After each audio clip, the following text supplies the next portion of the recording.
بہت سے نام ایسے ہیں کہ جو اللہ تعالیٰ کے نام پر رکھے جاتے ہیں اور لفظ عبد ساتھ میں جوڑا جاتا ہے، جیسے عبداللہ، عبد الرحمن، عبد القادر، عبد الخالق، عبد القیوم، عبد القدوس۔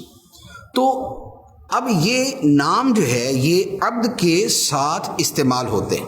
اب یہاں پر دو صورتیں ہوتی ہیں۔ اللہ تعالیٰ کے کچھ نام ایسے ہیں کہ جو صرف اللہ ہی کے لیے استعمال ہو سکتے ہیں، کسی اور کے لیے نہیں۔ جیسے کسی کو اللہ نہیں کہہ سکتے، کسی کو رحمان نہیں کہہ سکتے، قیوم نہیں کہہ سکتے، خالق نہیں کہہ سکتے، رازق نہیں کہہ سکتے، رزاق نہیں کہہ سکتے، صمد نہیں کہہ سکتے، قدوس نہیں کہہ سکتے۔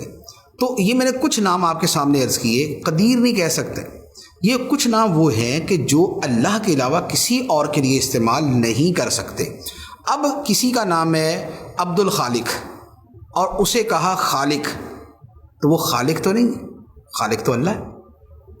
تو لہٰذا اب یہ نام استعمال کرنا، کسی کو خالق کہنا یا رحمان کہنا، یہ اشد حرام ہے، یہ شدید حرام ہے۔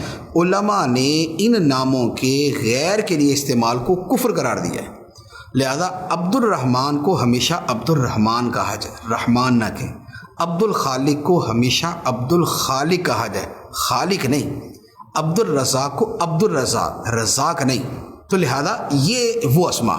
اچھا، کچھ وہ ہیں کہ جس میں وہ نام جو ہے وہ دوسروں کے لیے بھی استعمال ہو سکتا ہے، جیسے عبد الباسط۔ تو لفظ باسط جو ہے یہ اللہ کے علاوہ کسی اور کے لیے بھی استعمال ہو سکتا ہے، اگرچہ یہاں پر عبد الباسط اللہ ہی کے لیے ہے، یعنی عبد وہ بندہ ہے، باسط اللہ۔ تو عبد الباسط باسط کا بندہ یعنی خدا کا بندہ، لیکن خود لفظ باسط وہ ہے کہ جو کسی اور کے لیے استعمال ہو سکتا ہے۔ عبد العلی، عبد الکبیر۔ تو اب علی اور کبیر یہ بھی کسی کا نام رکھا جا سکتا ہے۔